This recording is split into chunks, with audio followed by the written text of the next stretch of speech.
The horizon began to change. Not physically, but in some deeper way that made Daeho's head hurt to perceive. The air itself seemed to ripple. Through the view screen he could see space bending around the ship, reality becoming fluid. The 4 evolved humans were opening a doorway back to the anomaly. "What's happening?" Commander Samin demanded over the communication channel. "What are they doing?" "They're leaving," Daeho said quietly. "They're going back to where they came from." A portal opened in space ahead of the horizon. It looked like a wound in reality, edges shimmering with impossible colors. Beyond it, Daeho could glimpse something vast and strange, a place where the normal rules of existence didn't apply. On the ship's internal monitors, he watched Jiwon, Junho, Yuna, and Sujin standing together in the central chamber. They were holding hands, their bodies beginning to glow. They looked peaceful, accepting, and somehow sad. Jiwon's voice came through the speakers one last time. "We're creating a lock. The horizon will remain in your universe, but all its advanced systems will go dormant. The ship will become a monument. A reminder. Use it to study what we found, but you won't be able to replicate the technology, not until humanity is ready. We'll know when that day comes. We'll feel it even from inside the anomaly." "How long?" Daeho asked. "How long do you have to wait?" "As long as it takes. Could be 1,000 years. Could be 1,000,000. We'll be beyond time, so it won't matter to us the way it matters to you." She smiled, and there were tears on her face. "Tell them we chose this. Tell them we chose to be human even when we could have been gods." The 4 figures began to fade, becoming translucent. They were moving into the anomaly, leaving reality behind. But before they vanished completely, something unexpected happened. The portal widened, and something looked back. It was vast beyond comprehension. Not a physical form, but a presence. An intelligence so old and huge that human minds weren't designed to perceive it. Daeho felt it regarding them, studying them with something that might have been curiosity. Images flooded his mind. Not words but concepts, understanding that bypassed language. The beings who created the anomaly had done this countless times across billions of years. They seeded the galaxy with their tests, watching to see how different species handled the offer of godlike power. Most failed. Most took the power and destroyed themselves. A few, very few, did what humanity was doing now. They recognized the test for what it was and chose wisdom over might. Those species were allowed to continue, to grow, to evolve naturally, and the ancient beings watched them with approval, waiting to see what they would become when they were truly ready. The presence withdrew. The portal began to close. Through it, Daeho caught a final glimpse of the 4 crew members. They weren't suffering. They were changing, becoming something else, something that could exist in the spaces between moments beyond the normal flow of time. They would wait there, patient and eternal, until humanity grew wise enough to join them. Then the portal sealed. The horizon shuddered and went dark. Its impossible systems powered down one by one. When it was done, the ship was just a ship again. Advanced, certainly, but no longer breaking the laws of physics. No longer a threat. The coalition fleet held position, uncertain. Commander Soman's voice was shaken. "Captain Kim, what just happened?" "Our sensors registered something enormous. Something that shouldn't exist. Humanity was tested," Daeho said, "and we passed. By choosing not to take the power offered to us. But your people sacrificed themselves. They chose to sacrifice themselves. There's a difference." Daeho looked at Yoonji and Hyunwoo. Both looked stunned, but also proud. They showed the galaxy that humans understand something important. Power without wisdom is just destruction, and sometimes the strongest choice is walking away. Over the next few days, the truth spread throughout the coalition. The elder species had expected humanity to grasp at the technology, to try to weaponize it. Instead, 4 humans had given up everything to prevent that future. It changed something in how the galaxy viewed Earth's people. The Vexthari Empire withdrew their complaint. The Crystalline Concordat issued a formal apology. Even Commander Soman admitted she had misjudged the situation. For the first time in centuries, humanity wasn't seen as aggressive primitives. They were seen as something else. Something that had wisdom beyond their years. General Taeyong was furious, of course. He had wanted the technology for Earth's military. But even he couldn't argue with the results. Humanity's standing in the coalition improved overnight. Trade agreements were renegotiated in Earth's favor. Restrictions on human expansion were lifted. The galaxy had learned to respect them. The horizon was towed to a special facility in orbit around Earth. Scientists studied it carefully, learning what they could from the dormant systems. They couldn't replicate the advanced technology, but they learned principles that advanced human science by decades. The ship became a symbol, a reminder of what humanity had chosen and what they had sacrificed to make that choice. Deho was promoted and given command of the facility. He spent his days coordinating research and thinking about the 4 people who had disappeared into the anomaly. Dr. Yoonji Park became his second in command. She dedicated herself to understanding the principles behind the Horizon's technology, hoping that someday humanity would be ready to use it wisely.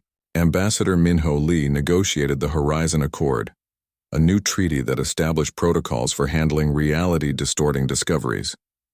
It became a model for the entire coalition, proof that the younger species could teach the elder species new wisdom.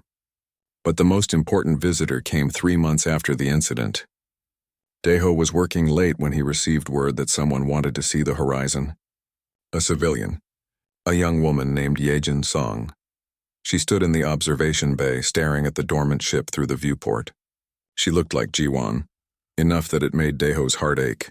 "You're Jiwon's sister," he said softly. "Her younger sister, though I'm older now than she was when she left." "Time is strange."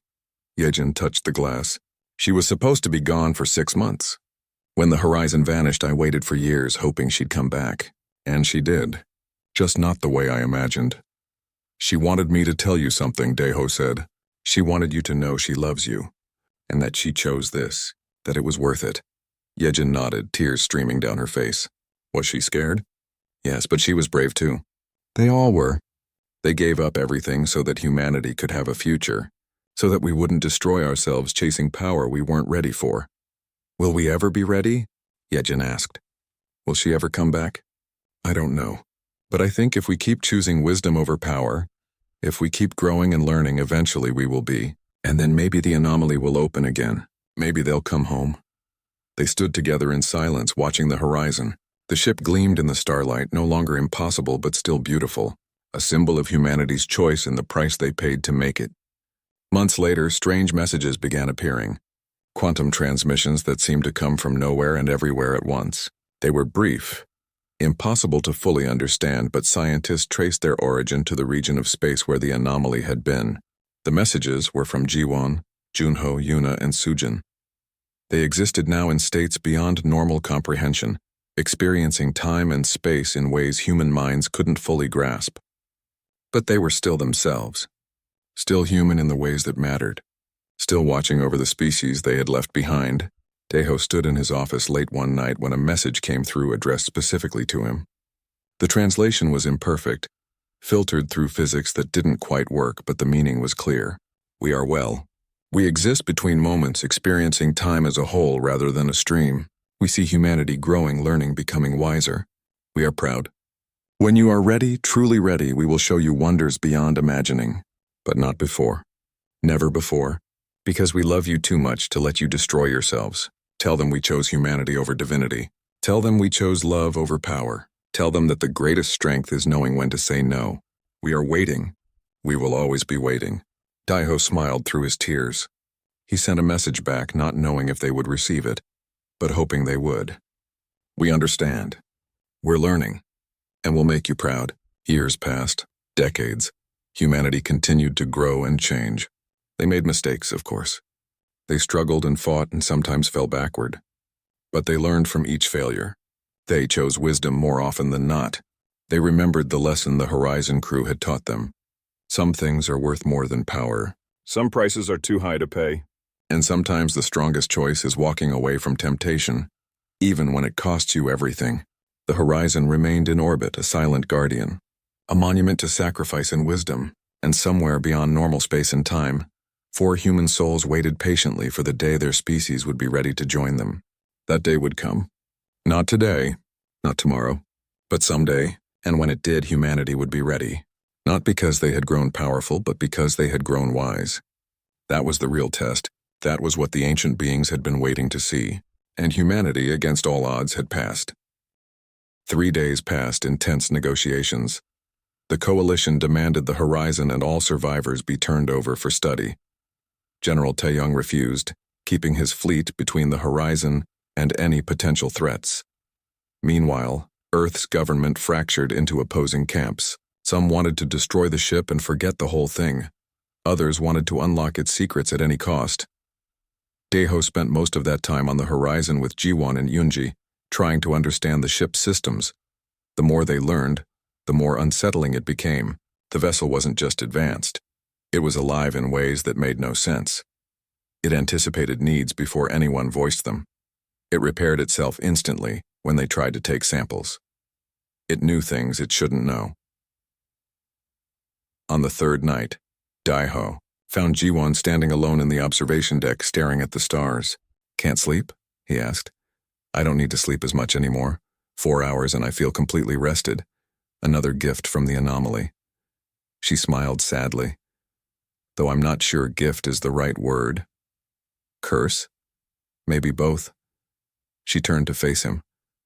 "Daeho, I need to tell you something. There's another crew member who needs to wake up, Dr. Junho Kang. He was our navigator."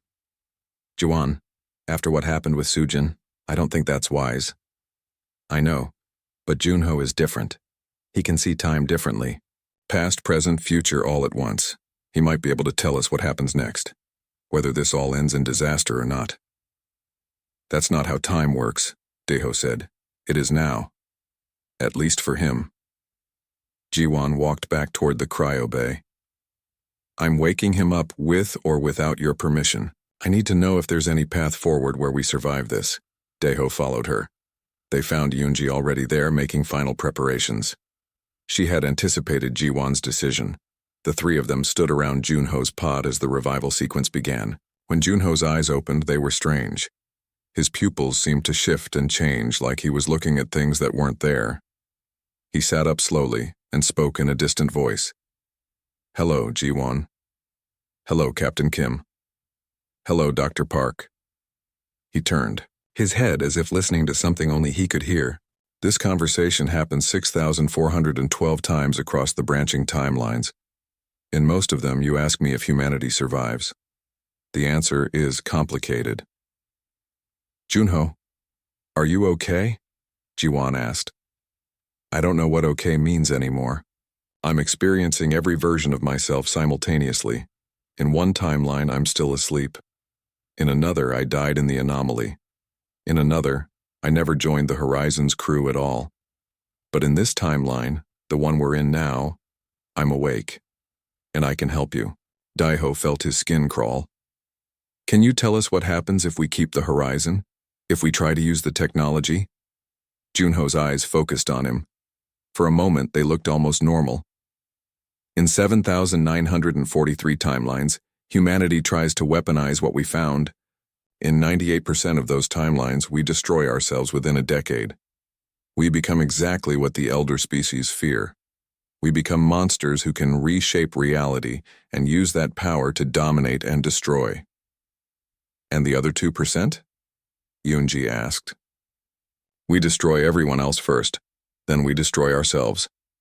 Junho stood up, moving with an eerie grace. "But there are other timelines, quieter ones, where humanity does something unprecedented." "What?" Jiwon asked. "We say no to power. We recognize that just because we can do something doesn't mean we should. We choose limitation over potential. And in those timelines, something interesting happens. We grow in different ways, slower ways, wiser ways." "How many of those timelines are there?" Daeho asked. 47 out of 8,216 that I can perceive. Not good odds. But they exist." Junho walked to the viewport and stared out at the stars. "The anomaly wasn't created by the elder species. It wasn't created by anyone in this galaxy. The beings who made it are older than the concept of age. They've done this before, countless times across cosmic history. They offer species the key to godhood. Most species take it and burn." "What happens to the ones who don't take it?" Yunji asked. "They're allowed to continue, to grow naturally, and eventually, when they're truly ready, the opportunity comes again. But not for millions of years. The beings who created the anomaly are very patient." Jiwon grabbed Junho's arm. "Is there a path where the crew survives? Where we're not destroyed?" Or locked away forever? Junho's eyes swirled with impossible colors. Yes, but it requires sacrifice. The four of us who are awake, we have to go back. Back where? Back to the anomaly. We have to return and stay there, become guardians. If we do that, the horizon goes dormant. The technology becomes inert. Humanity gets to keep the ship, but they can't use it, not until they're ready. And we wait in the anomaly, existing between states of being until that day comes. How long? Jiwan whispered. Thousands of years, maybe tens of thousands.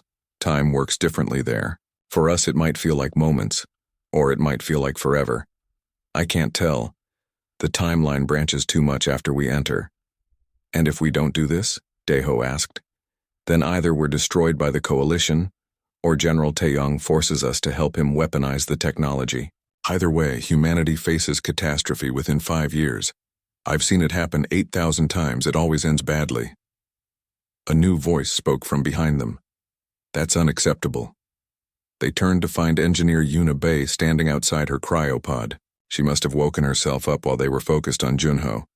She looked at them with eyes that seemed to see through matter itself. I've been listening this whole time, Yuna said. Conscious inside the pod. I've been aware for weeks now, watching everything that's happened, and I've made a decision. We're not going back to the anomaly, we're leaving. Leaving? Jiwan asked. The galaxy. We take the horizon, and we go. Far away. Beyond the edge of explored space. Beyond where anyone can follow. We remove the temptation entirely. Humanity doesn't get the technology. The Coalition doesn't get it, nobody gets it, problem solved. That's running away, Daeho said. No, that's surviving. I've watched the Coalition surround this ship. I've listened to General Taeyong talk about weaponizing us. I've heard the elder species call for our destruction. Everyone wants to use us or kill us. Nobody just wants to let us live. So we leave.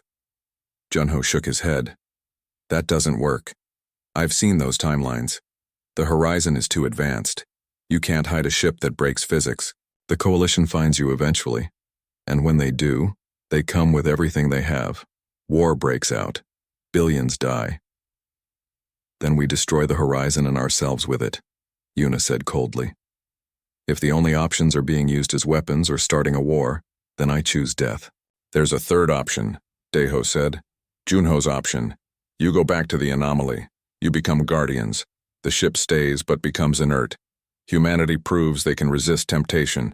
The Coalition backs off. Everyone lives. Except us, Yuna said.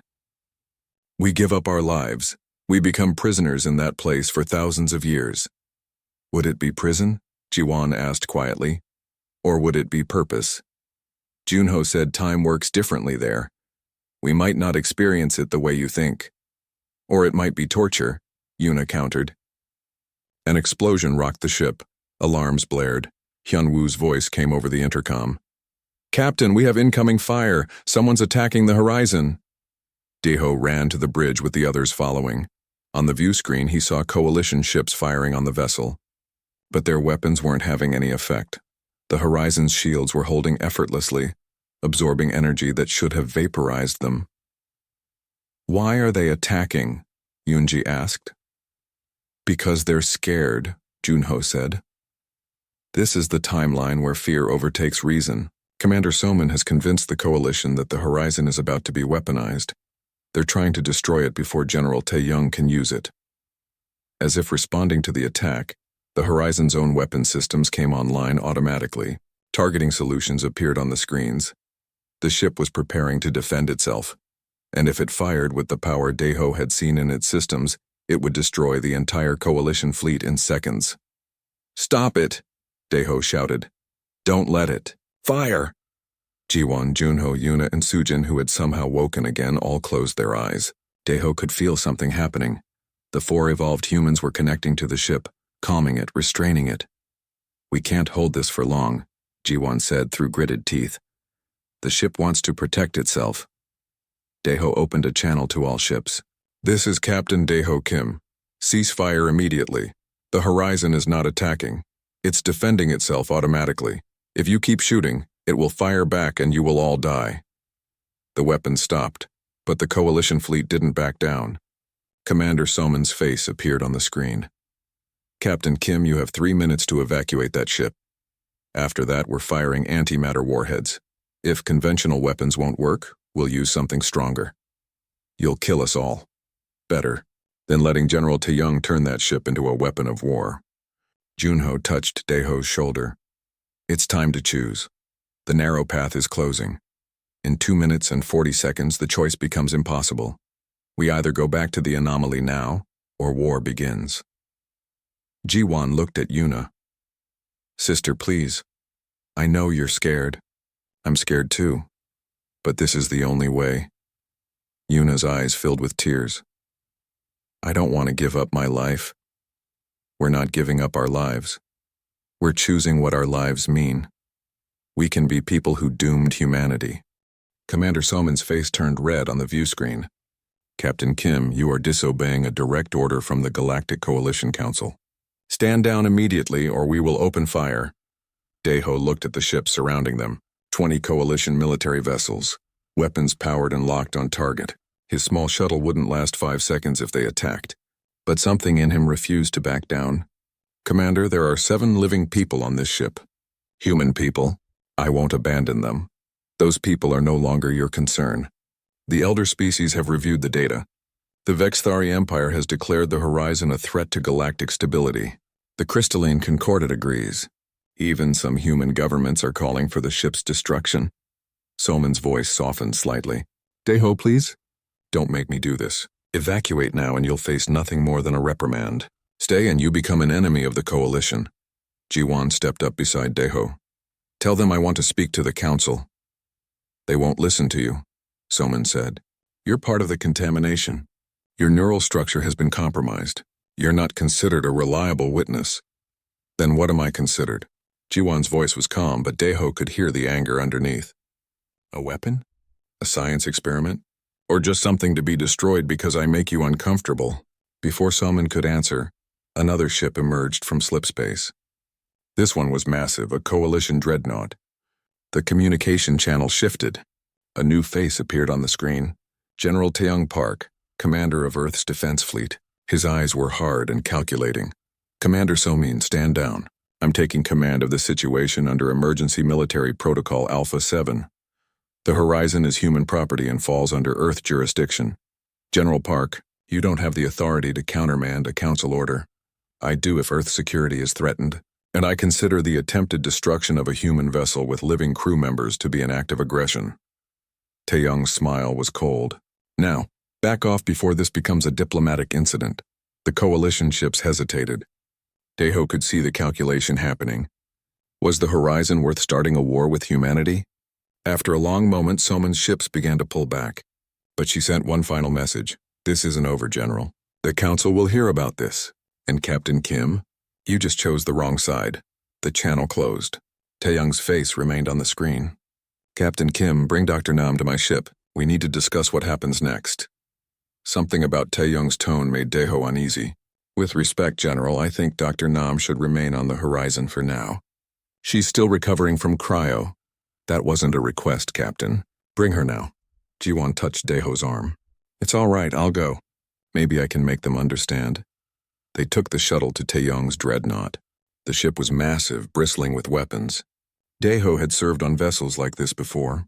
They were designed for one purpose, war. The fact that Taeyong had brought it here meant he was prepared for the worst. The general met them in his conference room. With him was Ambassador Minho Lee, looking tired and worried, and an older man Daeho didn't recognize. Taeyong gestured to him. This is Counselor Jiho Kwan, senior representative of the Earth Coalition government. Jiho was at least 70, with white hair and kind eyes. But those eyes looked sad as he studied Jiwon. Dr. Nam, can you tell us exactly what happened to you in the anomaly? Jiwon explained again. The discovery of the region where physics became malleable, the evolution of the crew's neural structures, the integration between biology and technology. As she spoke, Taeyong's expression grew more intense. Jiho just looked sadder. When she finished, Taeyong leaned forward. Dr. Nam, can you teach others this ability? Can you share what you learned? I don't know, maybe. Why? Because humanity needs this. We've been part of the coalition for 3 centuries and we're still treated like children. The elder species have technologies we can barely understand. They make the rules and we follow them. But what you've discovered could change everything. Jiho held up a hand. General, we discussed this. That path is too dangerous. No, Counselor. What's dangerous is staying weak while the galaxy treats us like primitives. Taeyong stood up, pacing. The Vexthari wanted to destroy the horizon without even talking to the crew. The crystalline concordate supported them. Our own supposed allies were ready to kill 7 humans because we scared them. That tells me we need to be scarier. That's not what I learned in the anomaly, Jiwan said quietly. Power without wisdom destroys everything. The crew and we talked about it before we went into cryo. We were terrified of what we'd become. That's why we put ourselves to sleep. We were hoping that when we woke up, humanity would be ready to handle what we'd found, ready to use it wisely, then teach us wisdom along with power, Taeyong said. I can't teach what I don't fully understand myself. The alarm sounded again. Hyunwoo's voice came over the communicator. General, we have a situation. One of the other crew members on the horizon is waking up. The cryopod activated on its own. Everyone rushed back to the shuttle. When they reached the horizon, they found Eunji staring at one of the cryopods in shock. The lid was open. A young woman sat inside, stretching like she had just woken from a normal night's sleep. Sujin, the botanist, good morning, Sujin said cheerfully. Then she looked around and her smile faded. Wait, where's everyone else? Where's the crew? Sujin, don't panic, Jiwon said quickly. A lot has happened. You've been asleep for a long time. How long? Over a century, Sujin blinked. Then she looked at her hands. They were glowing faintly, a soft green light pulsing under her skin. Oh no. I can feel it. The changes went deeper while I was asleep. Feel what? Taeyong asked. Everything. Every living thing on this ship. The bacteria and the life support. The cells in your bodies. I can feel all of it, and I can change it. Sujin's voice rose with panic. I can feel everything in a 1,000-kilometer radius. There's a coalition station nearby. I can feel the people on it. 6,842 people. I can feel their hearts beating. I can feel their cells dividing. Sujin, look at me, Jiwon said firmly. Focus on my voice. You can control this. I know you can. But Sujin was hyperventilating. Her fear was palpable, and as she panicked, things began to happen. Plants erupted from every surface. Vines burst through the floor. Flowers bloomed on the walls.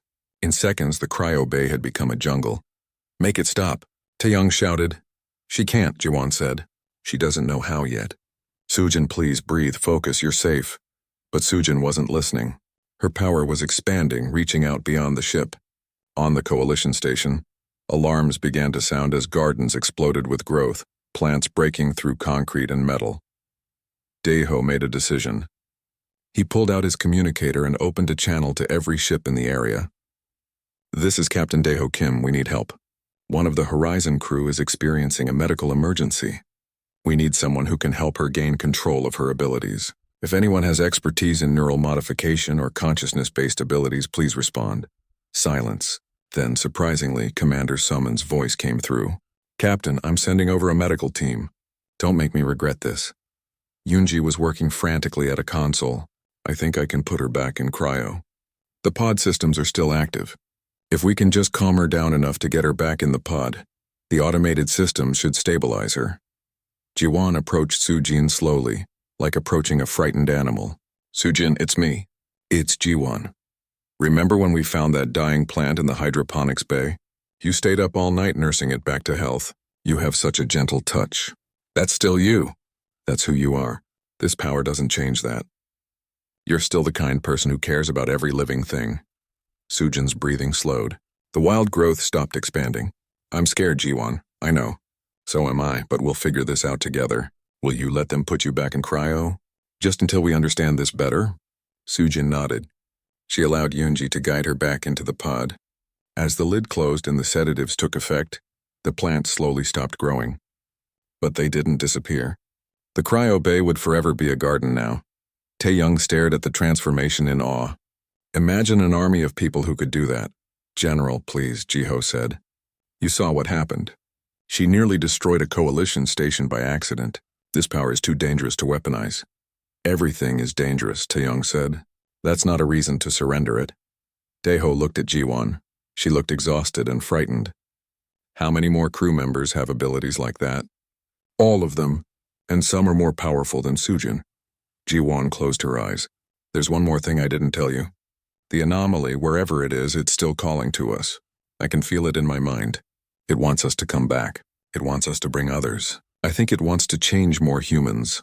Then we need to find it, Taeyong said. And we need to understand it.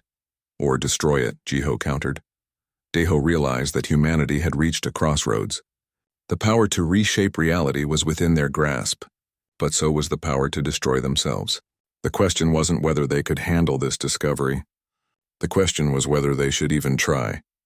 And he suspected the answer would determine humanity's future in the galaxy.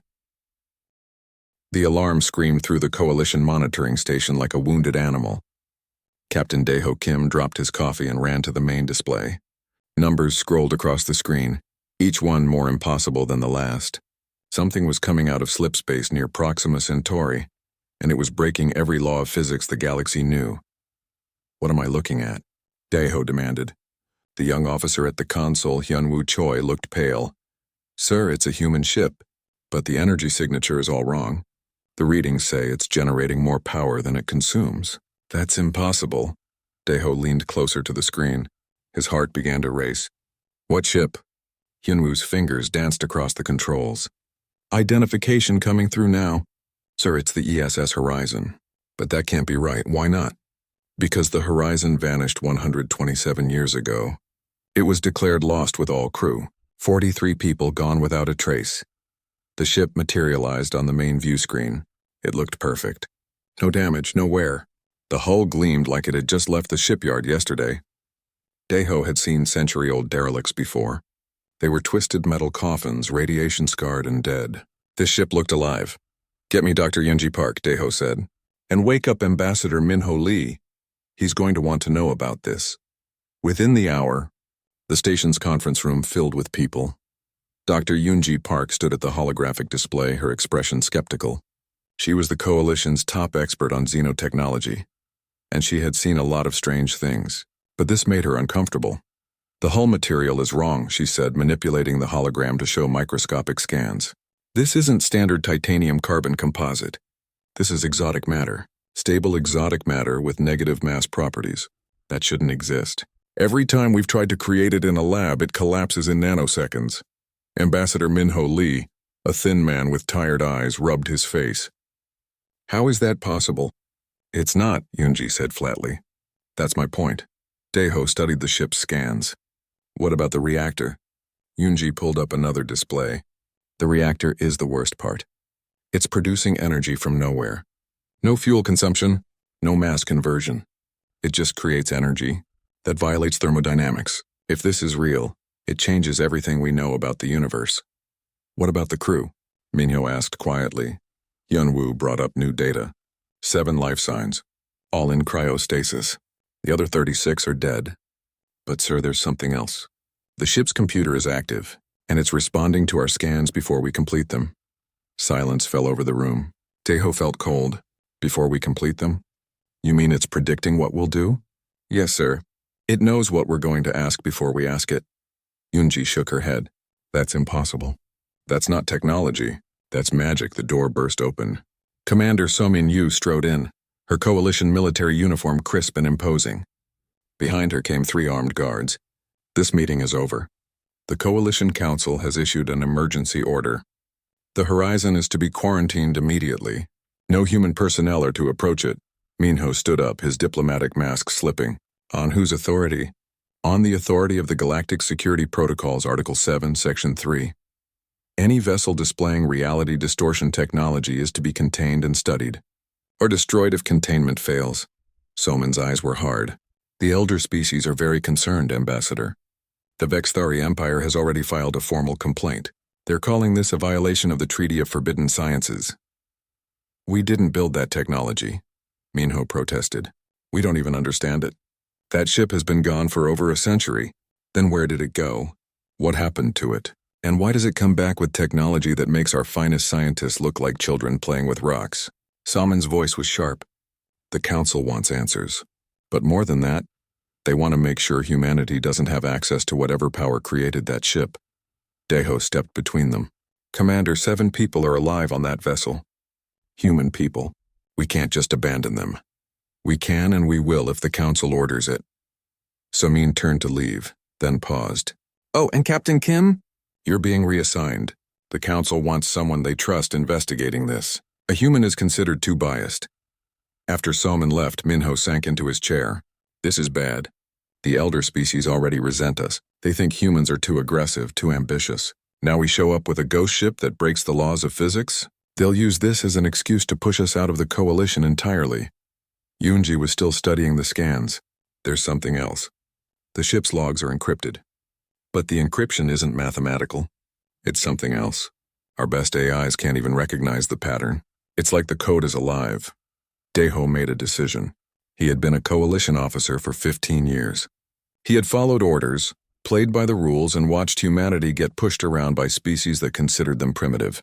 But 7 people were alive on that ship. 7 humans who had been lost for over a century. I'm going to board it, he said. Minho's head snapped up.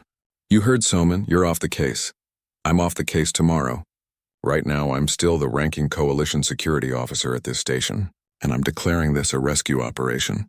By the time Somin's replacement arrives, I'll already be on that ship. Yunji surprised him by smiling. I'm coming with you. You don't have to do that. Yes, I do. I've spent my whole career studying alien technology, thinking humans were centuries behind the elder species. But that ship out there? That's human. Maybe we're not as primitive as everyone thinks. I want to see it with my own eyes. Yunwoo stepped forward. Sir, I'm coming too. You'll need a tactical officer. Daeho looked at the 3 of them and felt something he hadn't felt in a long time. Hope. All right. We leave in 2 hours. Yunwoo, prep a shuttle. Hyunji, bring whatever scanning equipment you can carry, and somebody find me everything we have on the Horizon's original mission.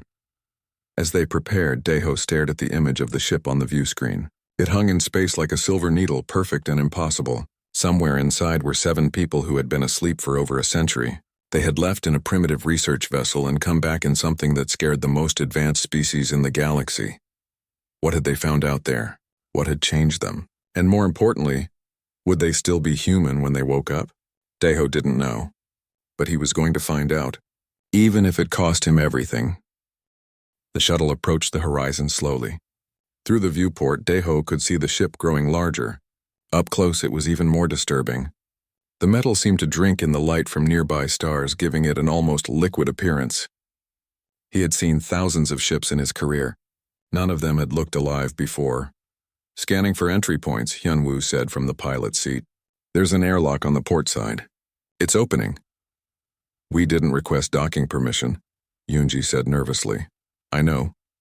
Daeho watched the airlock iris open like an eye. The ship knew we were coming. They docked with a soft thump. The airlock sealed around them with a hiss. Daeho stood up and checked his weapon, more out of habit than any real belief it would help. If the ship wanted them dead, a pistol wouldn't save them. The inner door opened. Beyond it was a corridor lit by soft blue light. Everything was clean. Too clean. There should have been dust, debris, signs of a ship that had been empty for over a century. Instead, it looked like the crew had just stepped out for a break.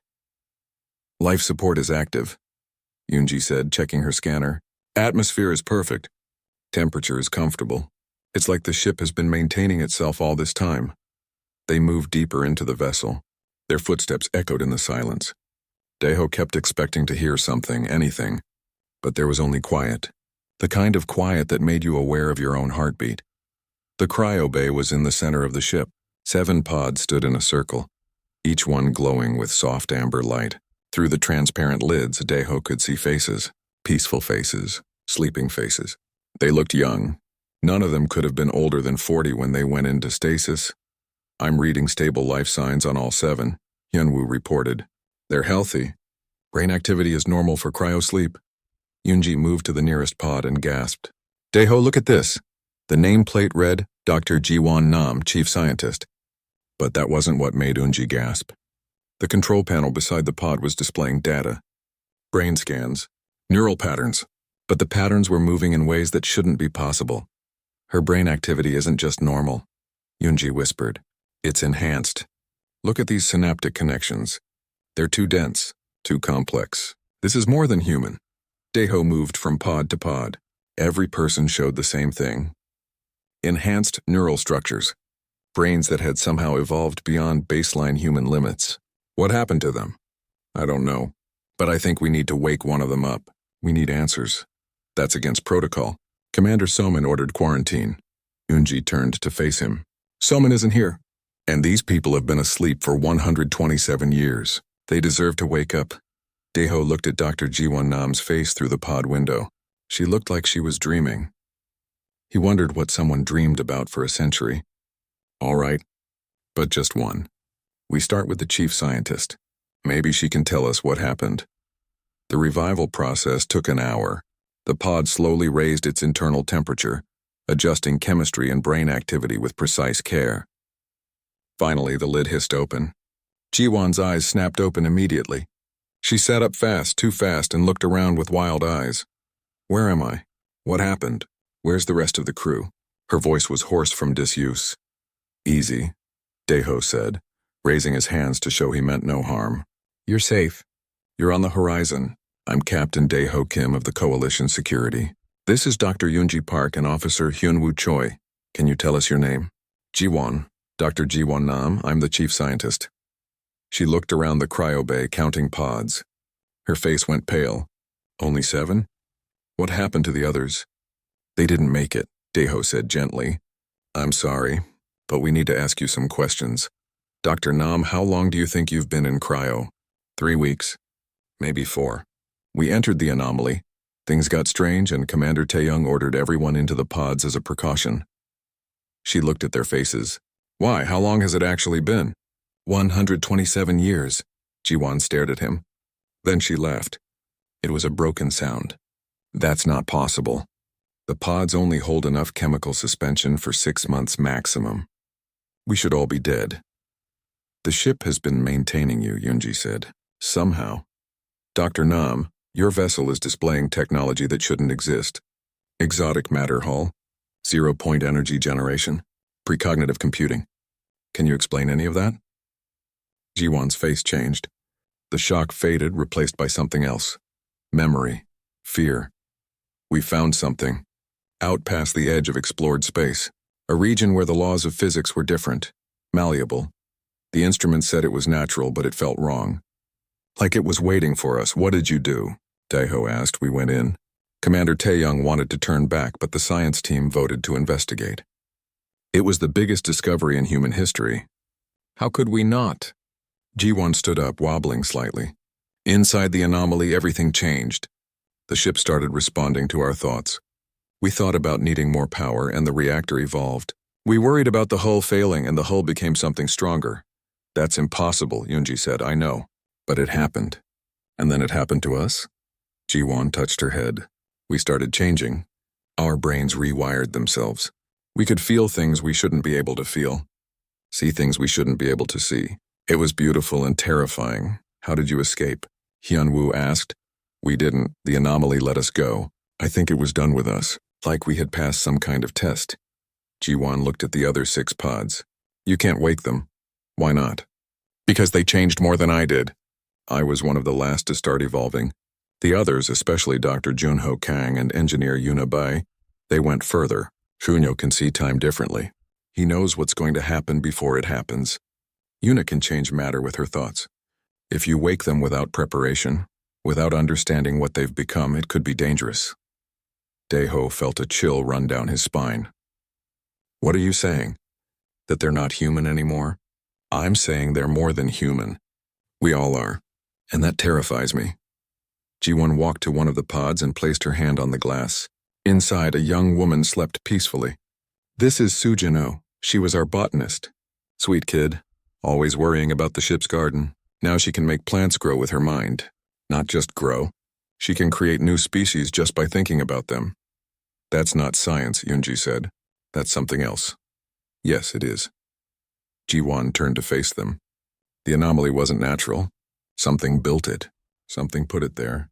And I think it was a test, to see what would happen when a species encountered the ability to reshape reality through consciousness alone. Who would do that? Daeho asked. I don't know. But whatever it was, it's old. Older than the Coalition. Older than any of the elder species. And I think it's still watching us. Jiwon's eyes were haunted. We passed the test. Humanity passed. But I don't know if that's good news or the beginning of something terrible. An alarm suddenly blared through the ship. Hyunwoo checked his communicator. Sir, we have incoming vessels. Coalition military. They're surrounding us. On the main view screen, ships appeared from slipspace. Dozens of them. Commander Soman's face filled the display. Captain Kim, you are ordered to evacuate that vessel immediately. The council has voted. The horizon is to be destroyed. Daeho looked at Jiwon, then at the 6 sleeping crew members. 7 people who had been lost for over a century. 7 people who had come back changed. 7 people who might represent humanity's future or its doom. We're not leaving, he said.